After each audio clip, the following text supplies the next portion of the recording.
అమృత ప్రణయ్ హత్య కేసుపైన ఇవాళ తీర్పు రాబోతున్నదట. 7 సంవత్సరాల పాటు సాగిన విచారణ, సుపారీ గ్యాంగ్తో చంపినట్టు సాక్ష్యాలు సమర్పించిన పోలీసులు. ఉభయ తెలుగు రాష్ట్రాల్లో సంచలనం సృష్టించిన నల్గొండ జిల్లా మిర్యాలగూడకు చెందిన పెరుమాళ్ల ప్రణయ్ హత్య కేసుపై తీర్పును ఎస్సీ/ఎస్టీ 2వ అదనపు జిల్లా కోర్టు సోమవారం అంటే ఇవాళ వెల్లడించబోతున్నది. అమృతవర్షిని ప్రణయ్లు ప్రేమ వివాహం చేసుకున్నారు. కులాలు వేరు కావడంతో వీరి వివాహాన్ని అమృత తండ్రి మారుతీరావు ఒప్పుకోలే. మారుతీరావు సుపారీ గ్యాంగ్తో 2018 సెప్టెంబర్ 14వ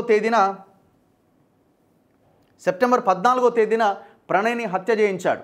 కేసు నమోదు చేసిన పోలీసులు ప్రథమ నిందితుడు A1గా అమృత తండ్రి మారుతీరావు, సుపారీ గ్యాంగ్కు చెందిన సుభాష్ శర్మ A2గా, A3గా అస్గర్ అలీ, A4గా అబ్దుల్ భారీ, A5గా కరీం, A6గా అమృత బాబాయ్ శ్రవణ్, A7గా శివ, A8గా నదీంలను పేర్కొంటూ పోలీసులు కేసు దర్యాప్తు చేశారు.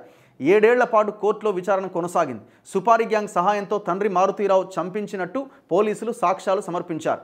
మానసికంగా కుంగిపోయిన మారుతీరావు బెయిల్ వచ్చిన 6 నెలల వ్యవధిలోనే 2020లో హైదరాబాదులో బలవన్మరణానికి పాల్పడ్డాడు. A2 సుభాష్ శర్మ గుజరాత్ మాజీ హోంమంత్రి అరుణ్ పాండే హత్య కేసుతో పాటు పలు కేసుల్లో నిందితుడిగా ప్రస్తుతం సబర్మతి జైల్లో ఉన్నాడు. A3 అస్గర్ అలీ కూడా ప్రస్తుతం చెంచల్గూడ జైల్లో ఉన్నాడు. సో ఇవాళ తీర్పు రాబోతున్నది.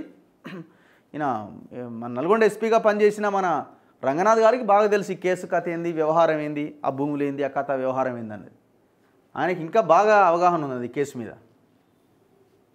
ఇప్పుడు ఆ మారుతీరావు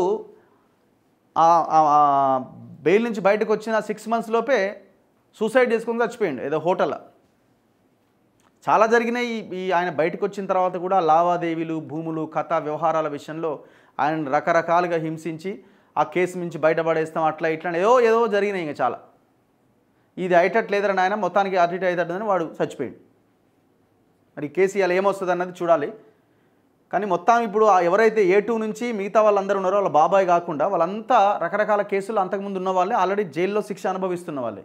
వాళ్ళు ఇప్పట్లో బయటకు వచ్చే అవకాశం లేదు. ఈ కేసు ఇంకా యాడ్ ఆన్ అయ్యే అవకాశం ఉంది.